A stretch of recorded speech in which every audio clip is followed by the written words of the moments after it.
Okay, so I chose to focus my presentation on the Chinese culture. Um, I did this because the population is prevalent at my clinical location, being Tufts Medical Center. So for origin, Chinese immigrants began to come to America from China in the 1850s. Um, some little facts about China itself. China is the most populated country in the world. Estimates currently around 1.4 billion.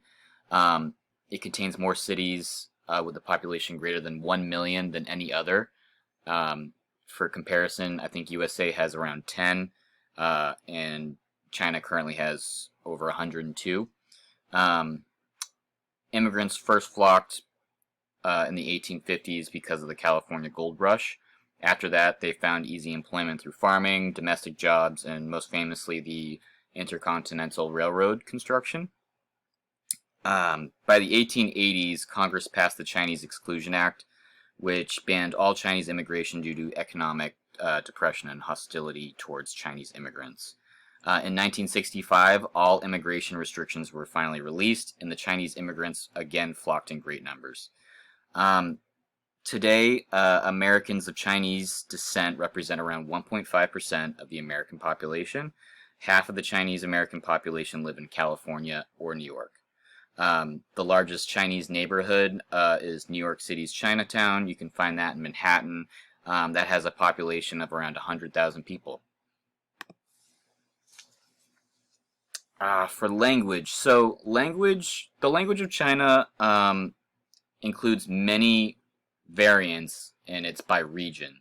And these variants are known as dialects.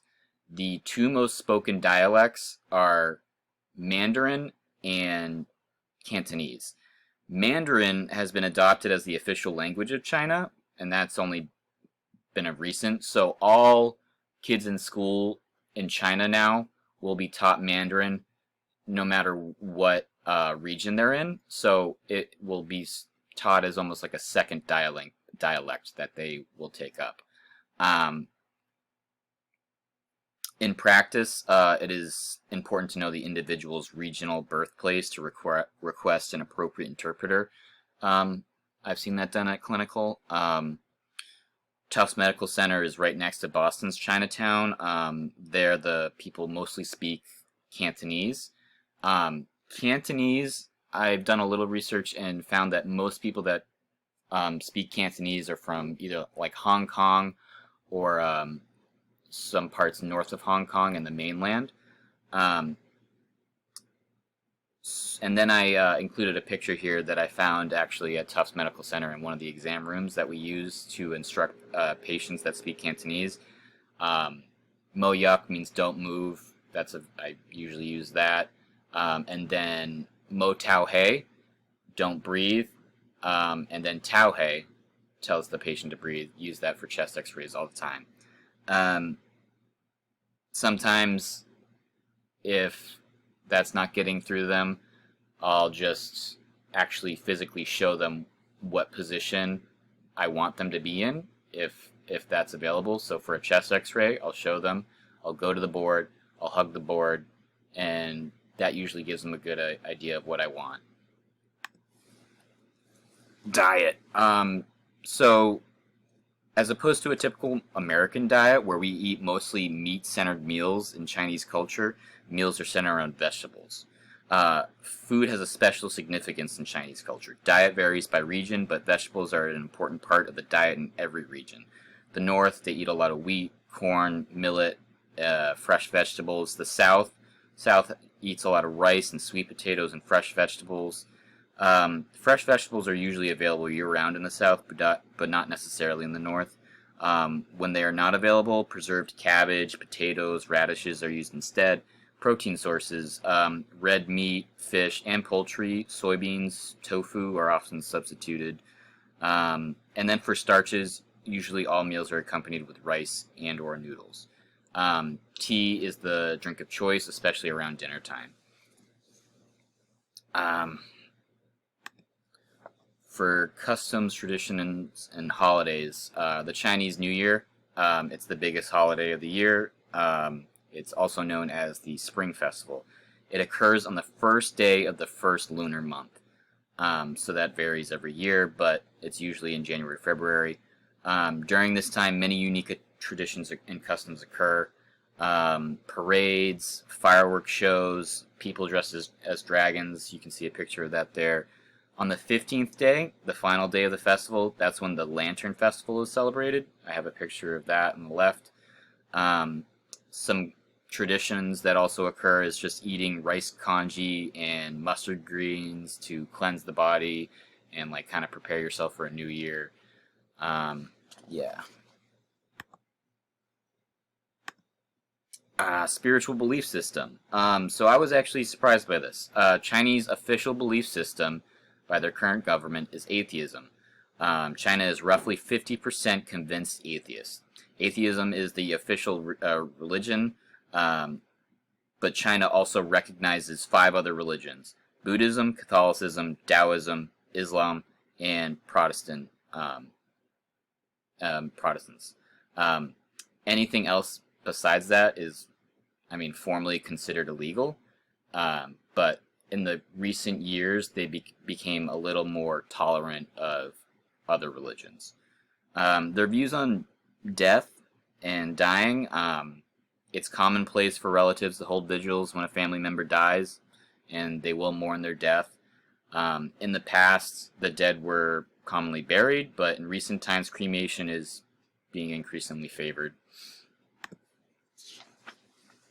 Family hierarchy, they follow a patriarchal system. The father or the eldest son is the patriarch and the provider for the family. He is the decision maker for the family.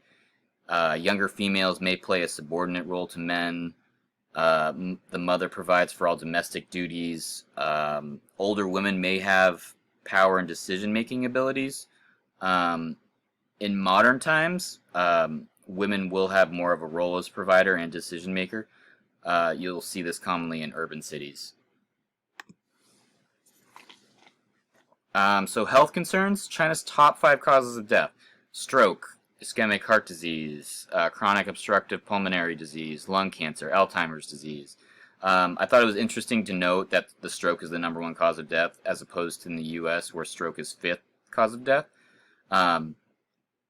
Diet-related health concerns, lactose intolerance is very common and contributes to calcium deficiency. So a lot of elderly women will be calcium deficient. Malnutrition is also prevalent in China. 15,000 deaths a day. Iron deficiency and anemia are the most widespread nutritional deficiency problems. Most are women and children that are affected by that. Socioeconomic barriers. About 7% have an annual income less than $10,000. This is for Chinese Americans. Medium is around $52,000. It's slightly higher than that of the general U.S. population, $50,000. Approximately 11.5% compared with 19.2% among the general U.S. population of Chinese families that live below the poverty line. So their view on healthcare, stigma plays a huge role in Chinese culture. You have to be sure to reinforce and empathize confidentiality and privacy. They're also less likely to seek treatment. And then also going back to the patriarch and hierarchical system, recognize that Chinese society is based on a patriarchal and hierarchical system. It's important to recognize and incorporate the head of household in discussion. Sometimes patients will not want to speak with you with the involvement of this person. In addition, the patient may consider the betterment of the whole family versus individual needs. This can sometimes hinder treatment, but may also end up being a strength if you can ally with the family. Although the patriarch and the family unit is valued within Chinese culture, authorization to discuss health matters with others should always be obtained from the patient.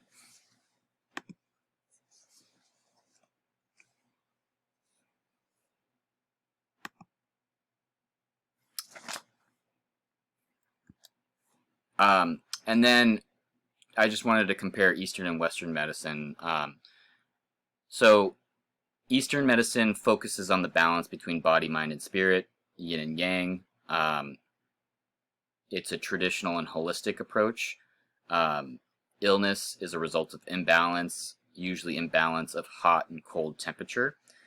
Western medicine is often considered hot.